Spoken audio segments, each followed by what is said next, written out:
Florent, Daniel, votre avis sur la titularisation de Lassana Diarra? Moi, première chose, si ça avait été l'inverse, j'aurais dit... L'inverse. C'est-à-dire que s'il n'avait pas été dans l'équipe, j'aurais dit je vois pas à quoi ça sert de prendre Lassana Diarra dans le groupe. Tu vois, tu dis à partir du moment où on l'a pris, il faut le faire jouer. Bien sûr, il faut le faire jouer. Moi, si c'est pour me remettre pour la 12e fois Pogba, Cabaye, Matuidi, dont on a déjà dit aussi le côté, on va dire globalement un peu trop défensif comme milieu de terrain, etc.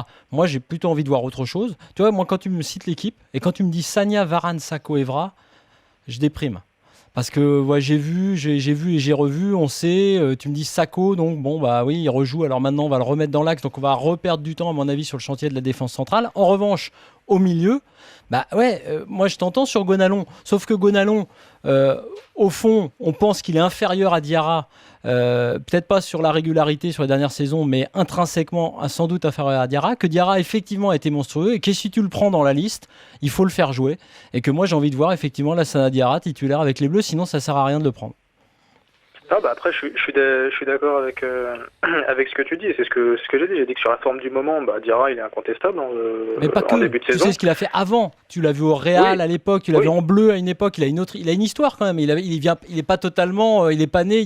C'est pas le buzz. Quand Daniel dit un jeune joueur, 6 matchs, le buzz, on parle de l'équipe de France. Diarra, c'est pas ce profil-là du tout quand même. Hein. Ah non, pas du tout. Non, pas du tout. Non. C'est un mec. Il a 30 ans. Il est déjà venu en équipe de France. Il a fait pendant un moment. Il avait comment dire. Il tenait, pas il tenait le milieu du Real, mais il a fait quand même de super matchs au Real. Donc non, c'est un joueur confirmé. C'est pas nouveau de le voir comme ça. Et l'avantage, je pense, qu'il a par rapport à Gonalon, c'est qu'il est capable de traverser les lignes avec des passes vers l'avant. Chose que Gonalon là-dessus, il est moins performant que lui. Il va avoir plus d'impact physique sur la récupération, mais par contre, pour traverser les lignes... Ce qu'il a fait contre le PSG, tu sais, à un moment donné en récup, et qui a provoqué d'ailleurs, je crois, la première occasion marseillaise, c'est-à-dire qu'il n'est pas seulement récupérateur, il colmate pas seulement les brèches, mais il apporte offensivement, effectivement. Moi, je préfère voir ce genre de joueur. Daniel, ton point de vue? Donc le milieu serait quoi alors? Il jouerait de quelle façon, dire devant la défense? Comme à l'OM en ce moment? Exactement. Sauf qu'à l'OM en ce moment, c'est pas... Avec Pogba et Matuidi à côté de lui. Pogba ou Cabaye à côté de lui et Matuidi. Ah, pas pareil. Cabaye donc ne jouerait pas à son poste habituel, mais un peu plus haut. Exactement. Voilà. Si Pogba est blessé. Mais sinon, c'est plutôt Pogba, Diarra qui prendrait la place de Cabaye anciennement et Matuidi. Écoute, de toute façon, on peut pas dire que le milieu de l'équipe de France soit transcendant et que ce soit totalement inamovible dans cette ligne-là du terrain, comme derrière d'ailleurs, comme devant. Il n'y a pas grand-chose de totalement défini. Donc, qu'on l'essaye, qu'on le fasse venir et puis qu'il soit titulaire... il joue bien en ce moment, il a passé son test du match contre le PSG où il a été bon, ce qui représentait un gros match par rapport à ceux d'avant qui ne représentaient pas grand-chose. Cabaye a rien fait de marquant jusque-là. Là, ça se passe bien en Angleterre pour lui à Crystal Palace.